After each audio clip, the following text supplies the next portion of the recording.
दिल्ली, एक बड़ा सा घर या यूं कहो महल जो दुल्हन की तरह सजाया हुआ था। देखकर ही लग रहा था किसी की शादी है। हर एक चीज़ बेहद कीमती मालूम हो रही थी। वहाँ जो मेहमान थे वो उस चकाचौंध को देख हैरान थे। वहीं मंडन में बैठी लाल जोड़े में सजी सवरी दुल्हन बेहद ही मासूम और प्यारी लग रही थी। गोरा रंग, बड़ी बड़ी काली गहरी आंखें, उस पर घनी काली पलकें, पतले होंठ जिन पर सुर्ख लाल लिपस्टिक लगी थी। उसके चेहरे पर कोई एक्सप्रेशन नहीं थे। उसकी नज़रें सामने हवन कुंड में जल रही अग्नि पर थी। उसे उस अग्नि में अपने सपने, अपने रिश्ते सब सुहा होते नजर आ रहे थे। वो एक पत्थर की मूरत की तरह बैठी थी। वही उसके पास बैठा दूल्हा जिसके फेस पर भी कोई एक्सप्रेशन नहीं थे। गोरा रंग, तीखे नैन नक्श, परफेक्ट जोलाइन, हल्की दाढ़ी मूछ, ग्रे आइज, दिखने में वो काफ़ी अट्रैक्टिव लग रहा था। कोई अगर एक बार देखे तो दोबारा देखने को दिल जरूर मचले। महरूम एंड गोल्डन कलर की शेरवानी, कंधे पर दुपट्टा, गले में कंठमाला और माथे पर पगड़ी पहने वो किसी से कम नहीं लग रहा था। उसके चेहरे पर एक अलग ही तेज था। आज दोनों की ही जिंदगी का बहुत ही महत्वपूर्ण दिन था, लेकिन दोनों ही एक अलग कश्मकश में उलझे हुए थे। चाहकर भी दोनों के चेहरे पर खुशी नहीं दिख रही थी जो एक दूल्हा और दुल्हन के चेहरे पर होनी चाहिए थी। मंत्र उच्चारण के साथ दोनों की जयमाला हुई और फिर एक बारी दोनों अपनी अपनी जगह पर बैठ चुके थे। पंडित जी ने सारी विधियां कराए और कन्यादान के लिए लड़की के पिता को बुलाया तो एक सुंदर सी लड़की अपना लहंगा संभालते हुए मंडप में आई और बोली, मैं करूंगी अपनी बहन का कन्यादान। ये है काव्य। मंडप में जो लड़की बैठी है उसकी बड़ी बहन काव्य है। गोरा रंग, काली गहरी आंखें, पतले होंठ, 24 साल की काव्य ने भी अपनी ही बहन की तरह लाल दुल्हन का जोड़ा और 16 श्रृंगार किया हुआ था। वो दुल्हन के रूप में बहुत ही सुंदर लग रही थी। उसके गले का मंगलसूत्र और वरमाला, मांग में भरा सुरख लाल सिंदूर और दुल्हन का जोड़ा इस बात की गवाही दे रहा था कि अभी उसकी भी शादी हुई थी।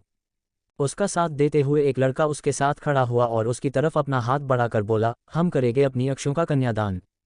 Yi hai kavya ka pati ora mandapa membaith dulhe ka chota by karana bajaja, umra 25 sala, ranga gora, perfecta fisa fakarsa, slima ainda masculera body, personality bilkula pain bear by jaisi. करण का साथ पाकर काव्य मुस्कुराए और उसका हाथ थाम लिया और दोनों ने ही कन्यादान किया। कन्यादान के बाद दोनों को फेरों के लिए खड़ा किया गया और मंत्रों के साथ और 7 वचनों के साथ फेरे पूरे हुए। फिर मांग भरी गई और आखिर में मंगलसूत्र पहनाया गया। Pandita ji ne dula dulhana ko dekat hu kaha, vivaha sampana wa, Asia se apadanam pati patni hu. ये सुनकर दुल्हन ने अपनी आंखें बंद कर ली। वो इस वक्त बहुत दुखी थी, उसका दिल चीख चीख कर रो रहा था, लेकिन उसकी आंखों में एक भी आंसू की बूंद नहीं थे। उसने बड़ी मुश्किल से खुद को संभाला हुआ था। वही दूल्हे के चेहरे पर अब भी कोई भाव नहीं आए थे। तभी एक जोर की सीटी बजने की आवाज़ सभी के कानों में पड़ी।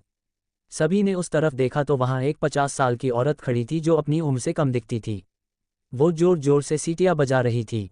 ये है अनिता बजाज। अपने दोनों बेटों की शादी हो जाने से वो बहुत खुश थी और अपनी खुशी सबके सामने जाहिर कर रही थी। अनिता अपने दोनों बेटों के साथ एक दोस्त की तरह रहती थी। अनिता को देख कोई नहीं कहता था कि उन इतने बड़े 2 बेटे भी है। सब उसे करण और अक्षय की बड़ी बहन कहते थे। अनिता जी नॉनस्टॉप सीटियां मारे जा रही थी। अपनी मां को रोकने के लिए करण उनके पास गया और बोला, मोम बस कीजिए, सारी खुशी यही दिखाओगी, अपनी बहुओं का गृह प्रवेश नहीं करवाओगी क्या? अनिता जी करण को देख मुस्कुरा कर बोली, आज मैं बहुत खुश हूं, तुम दोनों ने मेरी विश जो पूरी कर दी है। Kavya apain satha aksara ora aksata kolakara I, fira karo ne anita ke para chu to anita ne kusi kusi karo ke sara para bari bari hatha raka asarvata dia. Anit का छोटा बेटा करण और बड़ा बेटा अक्षत और इनकी दोनों पत्नी जो सगी बहनें हैं। काव्य बड़ी बहन जो करण की पत्नी है और अक्षरा छोटी बहन जो अक्षत की पत्नी है। इन चारों की शादी आज के ही दिन एक ही मंडप पर हुई थी। सभी मेहमानों में से किसी एक ने अनिता से टोंट मारते हुए कहा, मिसेस बजाज, हमें एक बात समझ नहीं आई कि आपने अपने बड़े बेटे की शादी छोटी बहन से और छोटे बेटे की शादी बड़ी बहन से क्यों की? आपके इस डिसीजन से आगे चलकर दोनों बहनों में महाभारत छिड़ सकती है।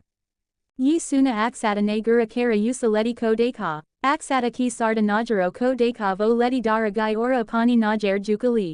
लेकिन उस लेडी की बातों का जवाब देते हुए करण शांत लहजे में बोला, वो क्या है ना आंटी जी, मेरी वाइफ और मेरी भाभी दोनों में ही इतना प्यार है कि वो कभी अपने अपने हक के लिए नहीं लड़ेंगी बल्कि एक दूसरे के हक के लिए लड़ेगी।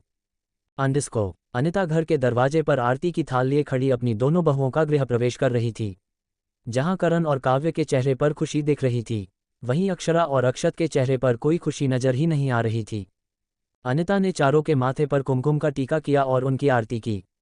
फिर घर के कुछ स्टाफ आगे आए और दोनों बहुओं के आगे चौखट पर चावलों से भरा कलश रखा और 2 सफ़ेद चादर बिछाकर आलते से भरा थाल रख दिया।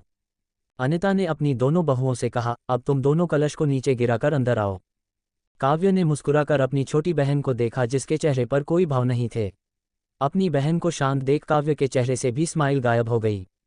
करण ने काव्य को मायूस देखा तो उसका हाथ पकड़कर उसे हौसला दिया और अपनी पलकें झपका दी। करण का साथ पाकर काव्य ने एक गहरी सांस ली और चेहरे पर फिर स्माइल बिखेरकर गृह प्रवेश किया।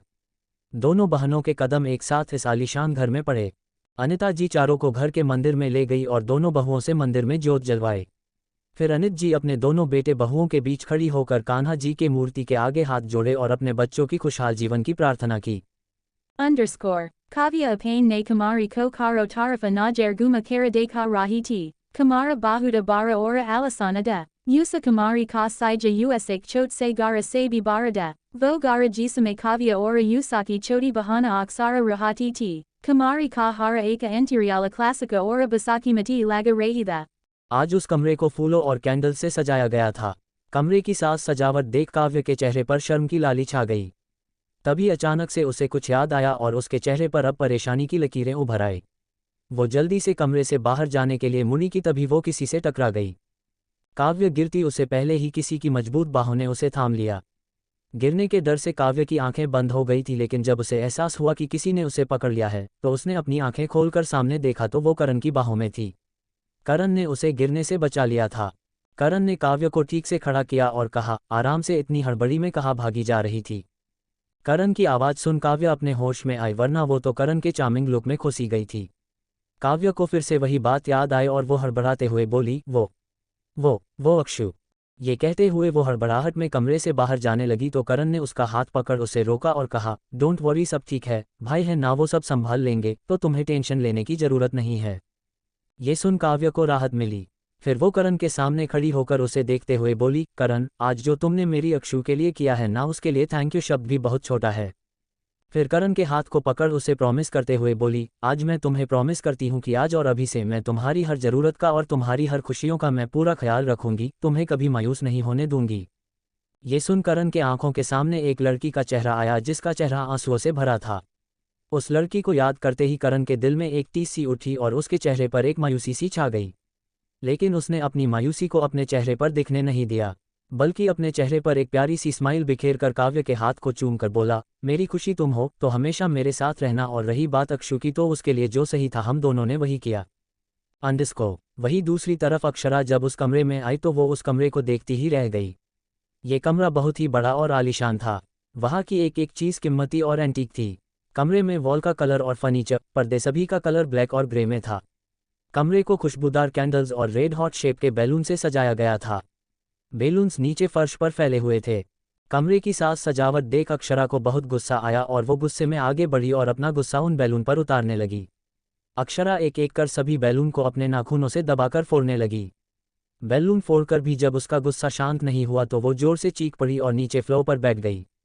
Vo yora se chika rahi tjs apana gusa ora darda bahara nakala rahi ho, kamara sanda frufa de aksara ki chik kamari se bahara nahinya rahi ti, aksara chikat ro perai, vo yora se ron laji, jina ansuo ko vo kaba se ro qt aba vo se lababana kara usaki anko se baha rahida। वो रोते हुए ही बोली, क्यों किया आप सब ने मेरे साथ ऐसा, क्या गलती की थी मैंने जो मुझे इतनी बड़ी सजा दी। जिस इंसान के साए से भी मुझे डर लगता है उस इंसान से ही मेरी शादी करवा दी। क्यों दीदू आपने अपनी अक्षु के लिए कोई स्टैंड नहीं लिया, क्यों मेरी शादी होने दी। ये कहते हुए वो रो रही थी। 20 साल की अक्षरा कुछ घंटे पहले अपनी बहन की शादी में बहुत खुश थी और उसके चेहरे पर बयान ना करने वाली खुशी दिख रही थी। लेकिन उसकी खुशियां तब गायब हो गई जब उसके जीजा ने दुआर छेकाई की रस्म में रिटर्न गिफ्ट में अक्षरा को अपने बड़े भाई से शादी करने को कहा। Aksara kafi dara nice bathi apani havalio memapana sihara chupa kara roti rahi। वहीं अक्षत अपने कमरे में ना जाकर स्टडी रूम में था। वो अभी अपने स्टडी टेबल की चेयर पर बैठा लैपटॉप में काम कर रहा था। उसके सामने टेबल पर कुछ फाइल्स और पेपर्स फैले थे। उसकी उंगलियां नॉनस्टॉप लैपटॉप की कीपैड पर चल रही थी। उसके चेहरे पर कोई भाव नहीं थे। उसे इस वक्त अपने कमरे में अपनी दुल्हन के पास होना चाहिए था, लेकिन वो यहाँ फाइल्स में उलझा हुआ था, या यूँ कहो जानबूझकर वो खुद को काम में उलझाए हुए था। वो अपने कमरे में नहीं जाना चाहता था। वो अक्षरा के सामने नहीं जाना चाहता था। 28 साल का अक्षत अपनी इस अचानक हुई शादी को अपना नहीं पा रहा था। उसके फेस के एक्सप्रेशन देख कोई नहीं बता सकता था कि उसके अंदर अभी क्या चल रहा है। अक्षत हमेशा से ही ऐसा था, वो कभी अपने दिल की बातें और प्रॉब्लम्स किसी से शेयर नहीं करता था, ये तक उसका कोई दोस्त भी नहीं था। वो हमेशा अपने काम में बिजी रहने वाला इंसान था। उसके गुस्से और एरोगेंट रूप से लोग वाकिफ थे। वो इस दिल्ली शहर पर राज करता था। किसी की हिम्मत नहीं थी कि कोई उसके खिलाफ जा सके। स्टोरी अच्छी लगी हो तो लाइक शेयर कमेंट फॉलो करें।